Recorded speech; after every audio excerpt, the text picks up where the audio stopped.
국자에서 국물이 뚝 떨어지는 순간 남자의 손이 그대로 굳어버렸습니다. 11월 바람이 종로 골목을 날카롭게 훑고 지나가던 날이었죠.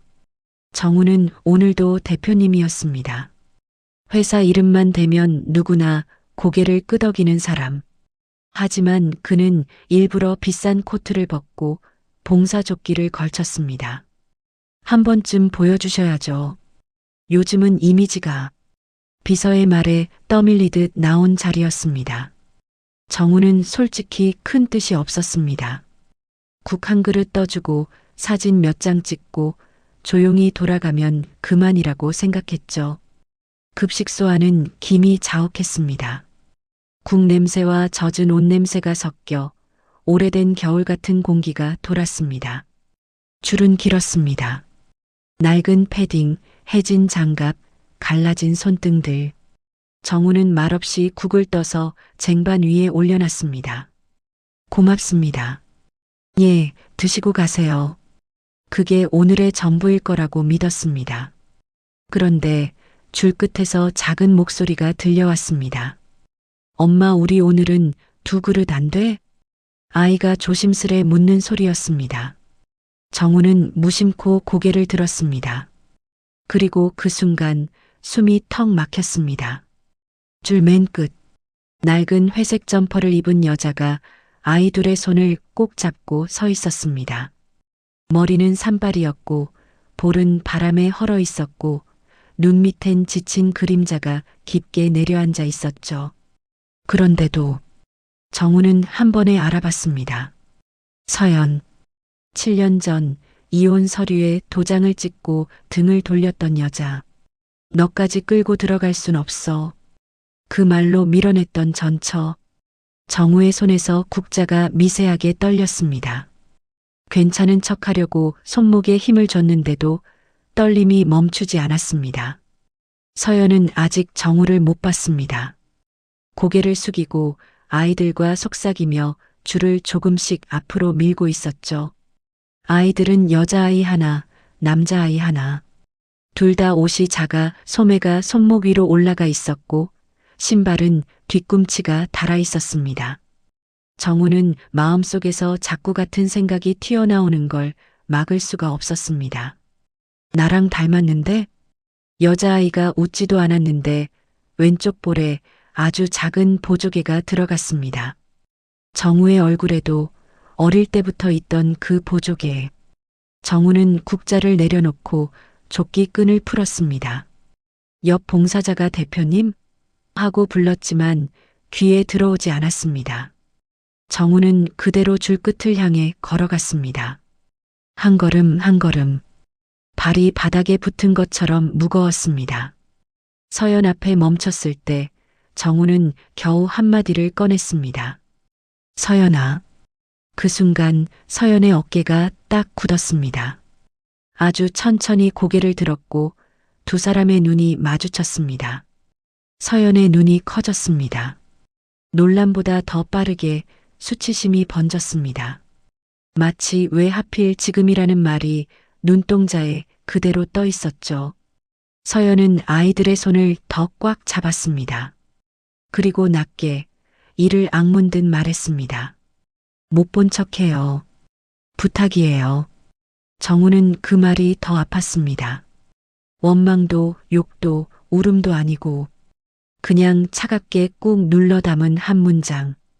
여기서 이러지 말아요. 서연은 아이들 앞에 몸을 반쯤 세우며 정우를 막아섰습니다. 아이들은 엄마 다리에 얼굴을 묻었습니다. 낯선 기운을 느낀 거죠. 정우의 목이 바짝 말랐습니다. 할 말이 수십 개였는데 입 밖으로는 하나도 나오지 않았습니다. 그때 정우의 시선이 아이 목으로 내려갔습니다. 여자아이 목에 걸린 작은 은색 목걸이. 오래되어 빛이 바랬는데도 펜던트 모양만큼은 선명했습니다. 정우가 7년 전 서연에게 건넸던 목걸이. 힘들 때 이거 만지면 내가 옆에 있는 것처럼 느껴질 거야. 그렇게 말하며 걸어줬던 그 목걸이였습니다. 정우는 그 자리에서 심장이 쿵 내려앉는 걸 느꼈습니다. 서연이 아이들의 손을 잡고 돌아섰습니다. 우리 가자. 작게 말하고는 아무 일도 없었다는 듯 걸었습니다. 정우는 따라가려다 멈췄습니다. 서연의 마지막 표정이 딱 한 가지를 말하고 있었으니까요. 오지 마. 제발 우리 애들 앞에서는. 서연과 아이들은 급식소 밖으로 사라졌고 정우는 배식대 앞에 한참 서 있었습니다. 그때 다시 아이 목소리가 귓가를 때렸습니다. 엄마 내일도 여기 와야 돼? 정우는 그 질문에 결국 눈을 감아버렸습니다. 천억이든 뭐든 그 순간엔 아무 소용이 없었습니다. 정우는 조용히 핸드폰을 꺼냈습니다. 비서에게 전화를 걸며 숨을 삼켰습니다. 오늘 일정 다 취소해. 지금 당장. 그리고 정우는 마음속으로 딱 한 문장만 되뇌었습니다. 저 아이들 누구야? 급식소를 나오는 서연의 뒷모습은 7년 전과 완전히 달랐습니다. 그때의 서연은 눈물이라도 흘렸습니다. 억울하다고라도 말했죠. 하지만 오늘의 서연은 울지도 않았습니다. 그저 못 본 척해요. 한마디로 모든 문을 닫아버렸습니다. 정우는 차에 타서도 시동을 걸지 못했습니다. 핸들을 쥔 손에 힘이 들어갔습니다. 손바닥이 땀으로 젖었죠. 머릿속엔 세 가지가 계속 맴돌았습니다. 첫째, 서연이 왜 저기 있었는지. 둘째, 아이들이 왜 엄마 손을 그렇게 꼭 잡고 있었는지. 셋째, 그 목걸이가 왜 아이 목에 걸려 있는지. 정우는 주머니에서 휴대폰을 꺼냈다가 다시 넣었습니다. 서연의 번호는 오래전에 지워버렸습니다. 지웠다는 건 잊겠다는 뜻이었으니까요. 그런데 잊으려 한 게 정말 서연을 위한 일이었을까요? 아니면 자기 죄책감을 덜어내려는 정우의 편한 선택이었을까요? 정우는 깊게 숨을 들이쉬고 비서에게 전화를 걸었습니다. 서연, 김서연. 찾아줘. 지금 종로 근처에 있는 것 같아. 아이 둘이랑. 비서는 잠깐 멈칫했습니다. 전 사모님 말씀이십니까? 정우는 대답하지 않았습니다. 침묵이 대답이었습니다. 전화를 끊고 나니 그제야 과거가 밀려왔습니다. 정우가 가장 애써 외면했던 그때. 7년 전 정우는 망해 있었습니다. 사업이 무너지고 빚이 눈덩이처럼 불어났습니다. 사무실은 정리됐고 집에는 빨간 딱지가 붙었습니다. 그 시절 정우의 하루는 살아남기였죠.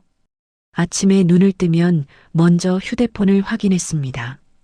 어젯밤에 협박 문자가 왔는지, 집 앞에 누가 서 있는지.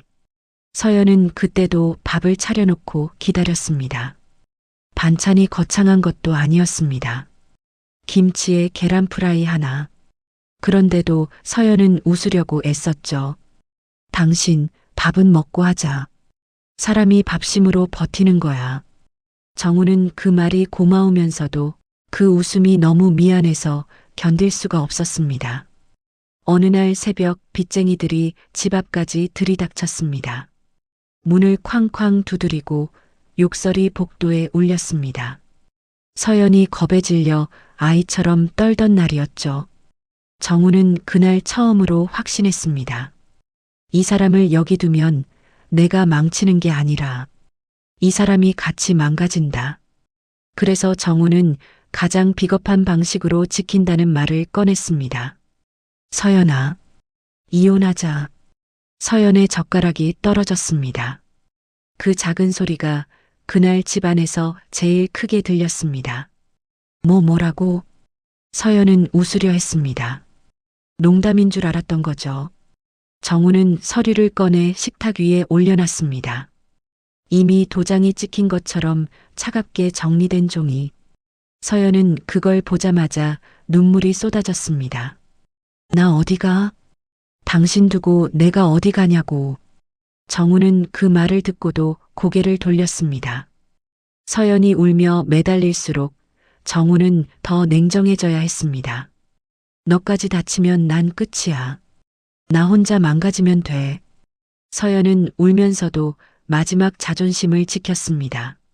살려달라는 말 대신 같이 버티자고 했죠. 나 당신 믿어. 당신이 다시 일어날 거란 거 알아. 그러니까 같이 가자. 그날 정우는 서연을 보지 않았습니다. 서연이 떨리는 손으로 도장을 찍는 모습도 눈물 닦는 모습도 끝까지 외면했습니다. 그게 정우의 선택이었습니다. 그리고 그 선택은 정우를 살렸지만 서연을 어디로 보내버렸는지 정우는 확인하지 않았습니다.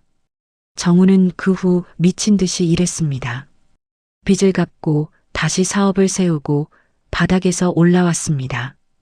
돈이 생기면 사람이 바뀐다고들 하지만 정우는 돈이 생길수록 더 단단해졌습니다. 단단해졌다는 말은 어쩌면 마음을 더 굳게 닫아버렸다는 뜻이었는지도 모릅니다. 그 사이 서연이 어떻게 살았는지 정우는 묻지 않았습니다. 찾으면 다시 흔들릴 거야. 그렇게 스스로를 설득했죠. 하지만 오늘 급식소에서 서연을 본 순간 깨달았습니다. 그 7년은 잊은 게 아니라 외면한 거였습니다. 그날 밤 비서가 보낸 주소를 보고 정우는 숨이 멎었습니다. 쪽방촌. 그 단어 하나가 정우의 자존심을 찢어놓았습니다. 서연이 그곳에서 아이들과 산다는 사실이 정우에겐 말이 되지 않았습니다. 정우는 밤인데도 차를 몰았습니다. 비싼 차가 종로 골목 안쪽으로 들어가자 사람들이 한 번씩 힐끔 쳐다봤습니다. 낡은 건물, 좁은 계단, 후끈한 곰팡이 냄새. 정우는 숨을 죽이며 계단을 올랐습니다. 문 앞에 섰을 때 손이 떨려서 초인종을 누를 수가 없었습니다. 그런데 문 안쪽에서 아이 우는 소리가 들렸습니다. 으앙. 그리고 서연의 목소리가 들렸죠. 괜찮아, 엄마 여기 있어. 조금만 참자. 그 목소리는 예전처럼 다정했지만 끝이 조금 갈라져 있었습니다. 지친 사람의 목소리였습니다. 정우는 결국 문을 두드렸습니다. 또? 안이 조용해졌습니다. 발소리가 다가왔고 문이 아주 조금 열렸습니다. 문틈 사이로 서연의 얼굴이 보였습니다. 서연은 정우를 보는 순간 얼어붙었습니다. 그리고 아주 낮게 이를 꽉 문 듯 말했습니다. 어떻게 여기까지 왔어요? 정우는 목이 막혀 대답을 못했습니다. 서연의 눈은 차갑게 번들거렸습니다. 그 눈빛이 말하고 있었습니다. 나 또 무너질까봐 두려워. 근데 더 무서운 건 당신을 믿었다가 또 버려질까봐야. 서연은 문을 더 열지 않았습니다. 딱 그만큼만 열어둔 채 정우를 밀어내려 했죠. 돌아가요. 여긴 당신이 올 곳이 아니에요. 정우는 그 순간 문틈 사이로 방안을 봤습니다. 얇은 이불 위에 아이 둘이 붙어 자고 있었습니다. 기침 소리가 작게 들렸습니다. 정우는 그 기침 소리에 자기도 모르게 한 발을 앞으로 내디뎠습니다. 서연아, 미안해. 그 말이 떨어지자 서연의 표정이 잠깐 흔들렸습니다. 하지만 바로 다시 굳었습니다. 미안하다고 하면 뭐가 달라져요. 서연의 목소리는 조용했지만 칼처럼 날카로웠습니다. 정우는 입술을 떼었습니다. 그 아이들 누구야? 서연이 눈을 감았습니다. 그리고 아주 천천히 다시 눈을 떴습니다. 그거 알아서 뭐하게요? 서연의 한마디가 정우의 가슴을 그대로 찔렀습니다. 그때 정우는 확신했습니다. 서연은 단지 가난한 게 아니었습니다. 서연은 정우에게 들키면 안 되는 무언가를 숨기고 있었습니다. 그리고 그 중심에는 아이 둘이 있었습니다. 정우는 문틈을 잡은 손에 힘을 줬습니다. 오늘은 안 돌아가. 오늘은 얘기해야 해. 서연의 눈이 떨렸습니다. 아이들이 뒤척이며 엄마하고 중얼거렸습니다. 서연은 그 소리에 결국 입술을 깨물었습니다. 그리고 문을 조금 더 열었습니다. 문이 더 열리자 눅눅한 공기가 얼굴을 때렸습니다. 정우는 조심스럽게 신발을 벗고 안으로 들어갔습니다. 방은 생각보다 더 작았습니다. 한쪽엔 얇은 이불 두 채, 다른 한쪽엔 접이식 밥상과 낡은 전기포트, 벽지엔 곰팡이 자국이 얼룩처럼 번져 있었고 창문 틈으로 찬바람이 스며들었습니다. 서연은 문을 닫자마자 정우를 등지고 섰습니다. 팔짱을 낀 채 마치 여기까지라는 선을 그어놓은 사람 같았죠. 정우는 방 안을 둘러보며 숨을 삼켰습니다. 그리고 낮은 목소리로 물었습니다. 아이들 몇 살이야? 서연은 대답하지 않았습니다.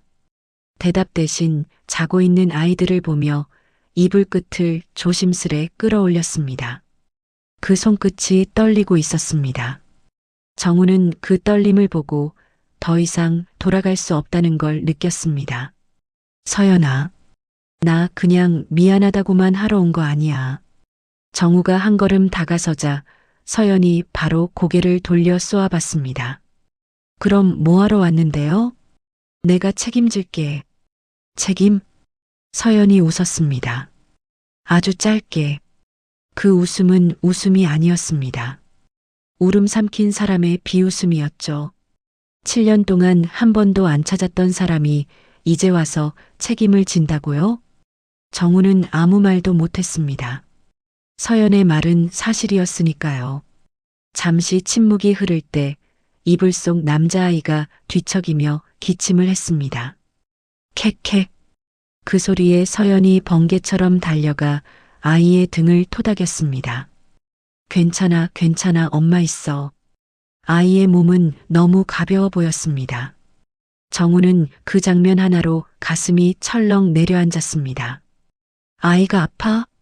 정우의 질문에 서연은 대답 대신 아이의 목을 살짝 가렸습니다. 정우의 시선이 그곳에 닿는 순간 시간이 멈춘 듯 했습니다. 아이 목에 걸린 작은 목걸이. 단순한 장식이 아니었습니다. 정우가 7년 전 이혼 도장을 받던 날 서연에게 마지막으로 쥐어줬던 것. 이건 내가 준 거잖아. 정우의 목소리가 떨렸습니다. 서연의 어깨가 굳었습니다. 그리고 아주 천천히 입술을 열었습니다. 맞아요.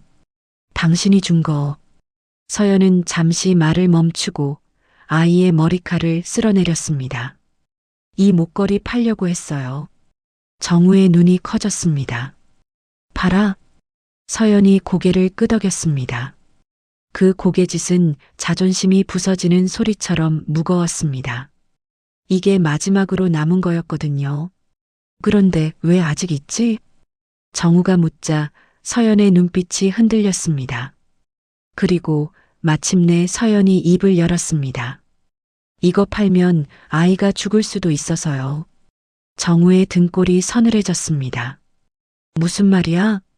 서연은 그대로 바닥에 주저앉았습니다. 손으로 얼굴을 가렸다가 다시 내렸습니다. 눈물은 안 흘렸습니다. 이미 너무 많이 울어서 남아있지 않은 사람처럼. 이 아이 선천성 심장병이에요. 정우는 숨을 못 쉬었습니다. 병원에서 수술해야 한다고 했어요. 근데 수술비가 억 단위래요. 서연은 떨리는 손으로 아이의 작은 손을 잡았습니다. 그래서 내가 할 수 있는 건 다 했어요. 다 했다니? 정우가 묻자 서연이 씁쓸하게 웃었습니다. 무료급식소도 다니고 청소일도 하고 주말엔 새벽에 전단지도 돌리고. 서연은 숨을 고르며 말을 이었습니다. 근데요, 정우 씨. 그걸로는 안 돼요. 아이는 계속 커가고 병은 더 위험해지고 돈은 모일 기미가 없고. 정우의 눈가가 붉어졌습니다. 하지만 더 충격적인 말은 그 다음이었습니다. 서연이 조용히, 아주 조용히 말했습니다. 그래서 검사 받았어요. 검사?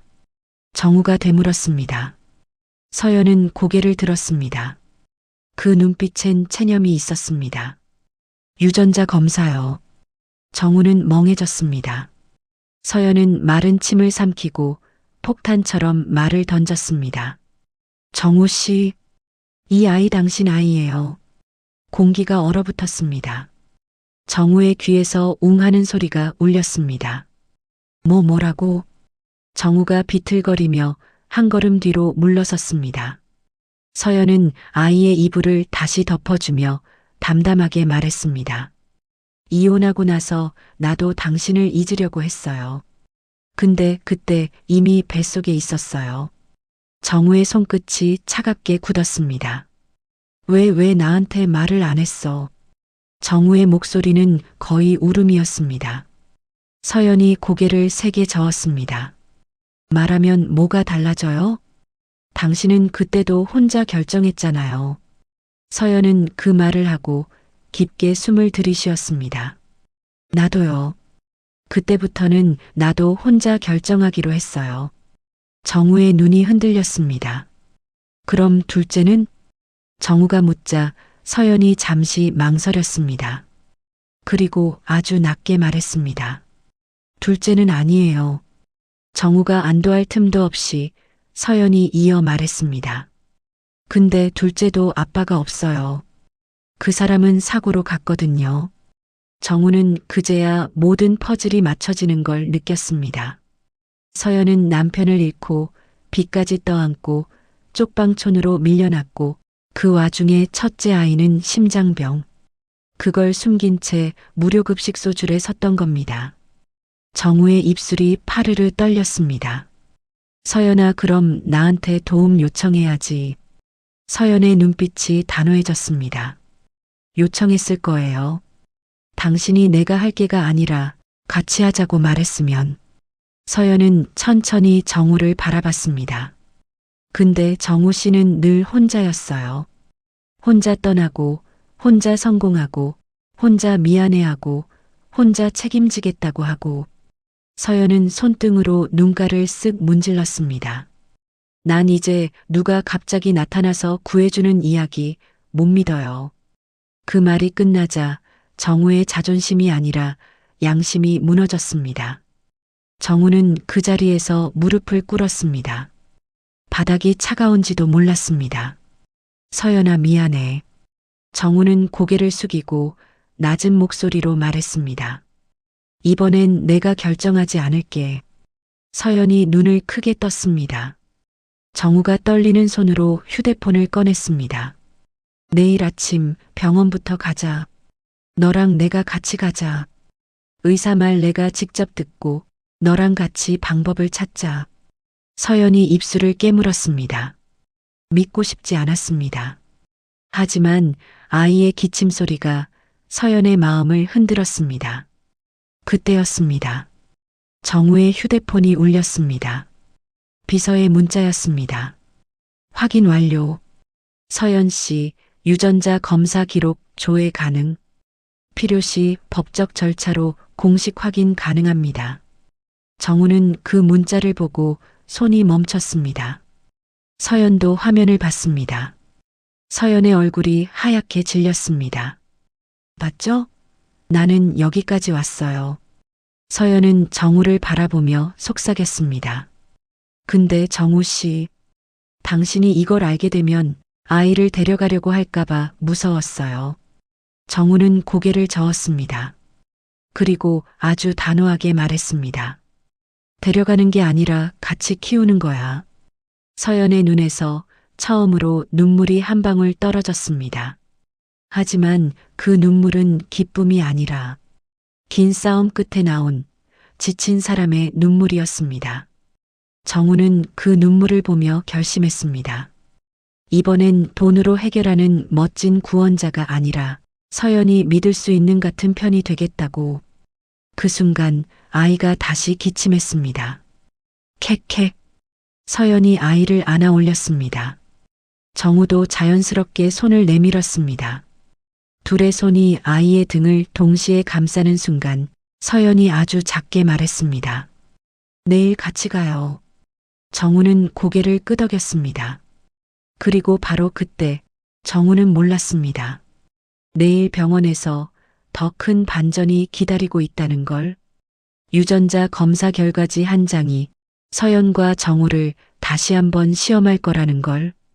다음 날 아침 서연은 아이들 손을 꼭 잡고 병원으로 향했습니다. 정우는 더 이상 뒤에서 따라오는 사람이 아니었습니다. 서연 옆에 같은 속도로 걸었습니다. 병원 복도는 늘 그렇듯 소독약 냄새가 났고 사람들 발걸음 소리가 쓸쓸하게 울렸습니다. 진료실 앞 의자에 앉은 서연은 계속 손가락을 만지작거렸습니다. 손끝이 하얗게 질릴 정도로요. 정우는 그런 서연을 보며 말없이 물 한 병을 건넸습니다. 목마르지 마셔. 서연은 고개만 끄덕이고 병을 쥐었지만 입에 대지는 못했습니다. 잠시 후 간호사가 이름을 불렀습니다. 김서연님, 보호자분 같이 들어오세요. 서연의 어깨가 움찔했습니다. 그 말 한마디에 가슴이 죄어왔습니다. 보호자라는 단어가 서연에겐 늘 멀고 낯설었으니까요. 진료실 안. 의사는 차트를 넘기며 차분히 말했습니다. 아드님은 수술이 필요합니다. 다만 수술 순서를 당기려면 조건이 있어요. 서연의 목이 마른 침을 삼켰습니다. 무슨 조건이요? 정우도 숨을 죽였습니다. 의사는 잠시 망설이다가 조심스럽게 말을 이었습니다. 기증자가 필요합니다. 아이 심장 상태가 불안정해서 수술 중 혈액과 조직 적합성이 굉장히 중요합니다. 서연의 얼굴이 하얗게 질렸습니다. 그럼 저는 엄마니까. 서연이 말을 잇기도 전에 의사가 고개를 저었습니다. 어머니, 검사해 봤는데요. 어머니는 적합도가 낮습니다. 서연은 그 자리에서 얼어붙었습니다. 정우가 반사적으로 앞으로 나섰습니다. 그럼 제가 하겠습니다. 의사는 정우를 바라보며 말했다. 가능합니다. 하지만 기증 검사 전에 친자 확인이 필요합니다. 법적 절차가 있어야 진행이 빨라집니다. 그 순간 서연의 손이 떨렸습니다. 정우의 얼굴도 굳었습니다. 서연은 겨우 입술을 열었습니다. 이미 유전자 검사했어요. 이 아이는 정우 씨 아이가 맞아요. 의사는 차트를 다시 확인하고는 아주 조용히 말했습니다. 그 검사는 어디서 하셨죠? 정우가 말했습니다. 민간기관에서요. 제가 확인했어요. 의사는 깊게 한숨을 내쉬었습니다. 그리고 단호하게 고개를 저었습니다. 민간 검사 결과만으로는 병원 수술 프로세스를 당길 수 없습니다. 그리고 의사는 말을 멈췄다가 더 조심스럽게 이어갔습니다. 한 가지 더 말씀드려야 할 게 있습니다. 서연의 눈이 흔들렸습니다. 의사는 서류 한 장을 정우 앞으로 밀었습니다. 답답하시겠지만 저희가 다시 검사한 결과가 있습니다. 정우의 손이 서류 위에서 멈췄습니다. 서연은 숨도 못 쉬었습니다. 그 종이 한 장을 보는 순간 정우의 눈이 천천히 커졌습니다. 그리고 정우의 입술이 떨리며 한마디가 새어나왔습니다. 아니, 이럴 수가. 서연은 의사의 말보다 그 표정이 더 무서웠습니다. 뭐예요, 뭐가요? 서연이 떨리는 목소리로 묻자 의사가 아주 짧게 말했습니다. 첫째 아이는 정우 씨 친자가 아닙니다. 진료실 공기가 순식간에 얼어붙었습니다. 서연은 귀가 멍해졌습니다. 정우는 서류를 다시 읽었습니다. 글자가 눈에 들어오지 않는 사람처럼요. 서연의 입술이 파르르 떨렸습니다. 말도 안 돼요. 그럴 리가. 서연은 손으로 입을 막았습니다. 정우는 고개를 들었습니다. 그리고 서연을 똑바로 바라봤습니다. 그 눈빛엔 분노보다 더 큰 충격과 혼란이 섞여 있었습니다. 서연은 고개를 세차게 저었습니다. 나나 그런 사람 아니에요. 서연아. 정우가 부르자 서연은 울음 섞인 목소리로 말을 쏟아냈습니다. 나 정말 그때.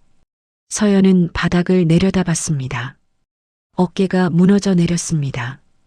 이혼하고 몇 달 동안 정신이 없었어요. 당신이 떠난 뒤에 집도 없고 돈도 없고 내가 사람 취급도 못 받는 느낌이었어요. 서연의 눈물이 떨어졌습니다. 한 방울 또 한 방울. 그때 나를 도와준 사람이 있었어요. 잠깐 정말 잠깐. 나도 살려고 미친 사람처럼 붙잡았던. 서연은 말을 잇지 못하고 목을 움켜쥐었습니다. 정우는 눈을 감았다가 다시 떴습니다. 그래서 민간 검사 결과는 서연이 고개를 저었습니다. 내가 한 게 아니에요. 서연이 떨리는 목소리로 말했습니다. 그때 같이 살던 사람이 자기 아이라고 우겼어요. 그리고 서류를 만들어 오면 나라 지원도 더 받을 수 있다고. 서연은 이를 악물었습니다. 나도 바보였죠. 그 말에 기대고 싶었어요. 아이를 살릴 수만 있다면 그게 죄인 줄 알면서도. 정우는 서연의 말을 듣고 한참 동안 아무 말도 하지 못했습니다. 그때 의사가 조용히 말을 보탰습니다. 어머니, 지금 중요한 건 누가 아빠냐가 아니라 아이 수술을 어떻게 하느냐입니다. 서연은 벌떡 일어나 의사에게 매달렸습니다. 선생님 제발요. 방법 없나요? 저에 이르면 죽어요. 정우가 서연의 어깨를 붙잡았습니다. 서연아 앉아. 그 목소리는 낮았지만 단단했습니다. 정우는 의사에게 물었습니다. 제가 기증 검사할 수 있습니까? 친자가 아니어도 가능성은 있죠? 의사는 고개를 끄덕였습니다. 가능은 합니다.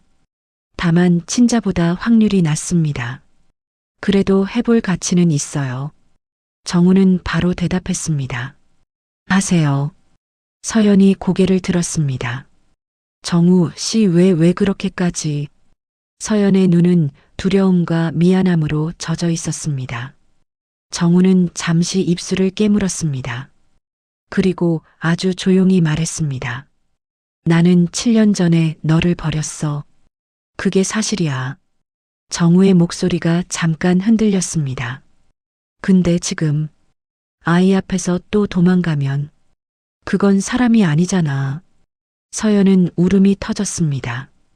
이번엔 참지 못했습니다. 나도 도망치고 싶었어요.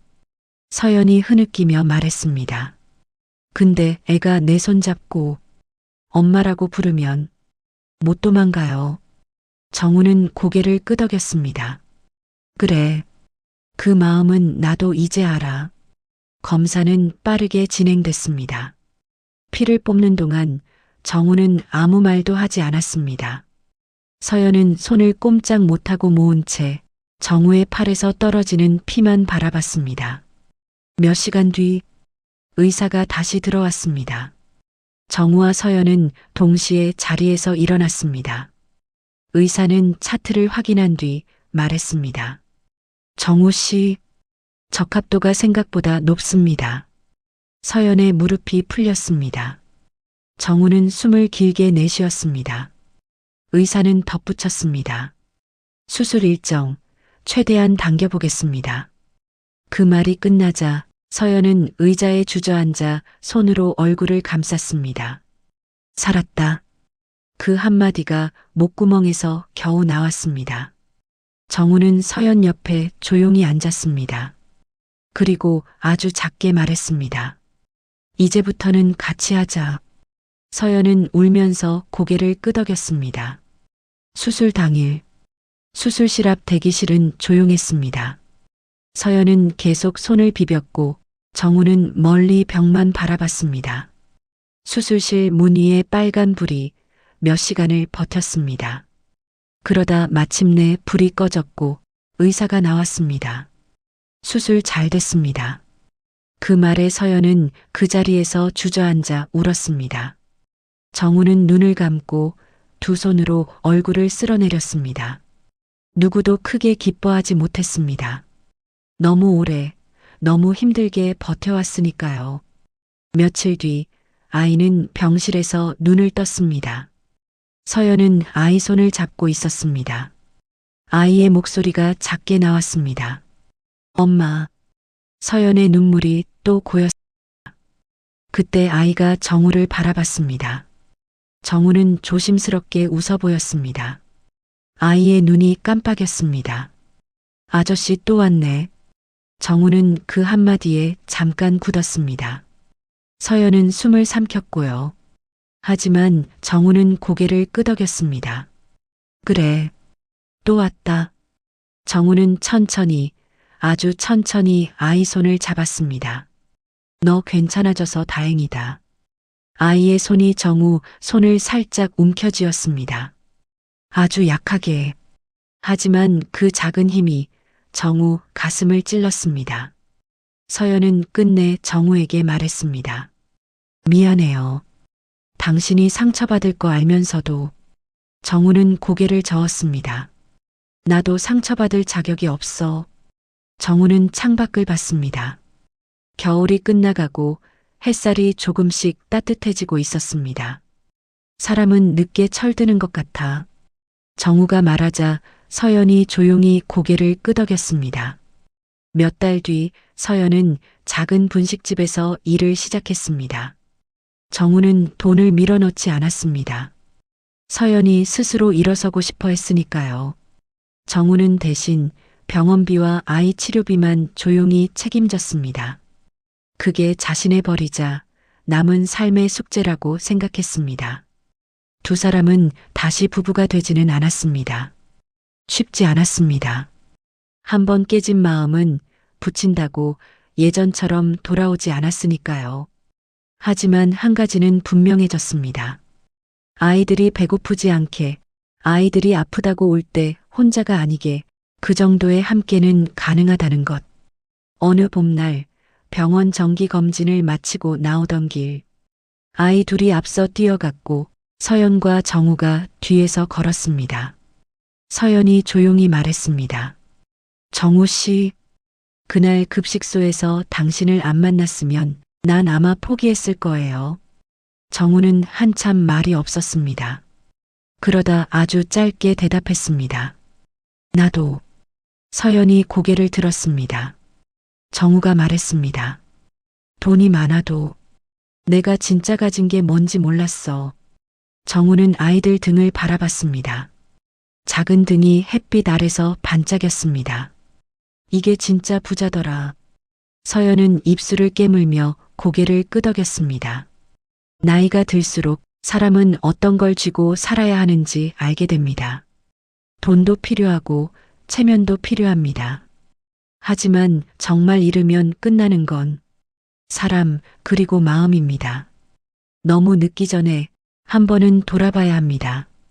내가 놓친 사람이 있는지, 내가 외면한 마음이 있는지, 그리고 혹시 다시 잡을 기회가 온다면 그때만큼은 혼자 결정하지 말고 조용히 손을 내밀어 주면 좋겠습니다.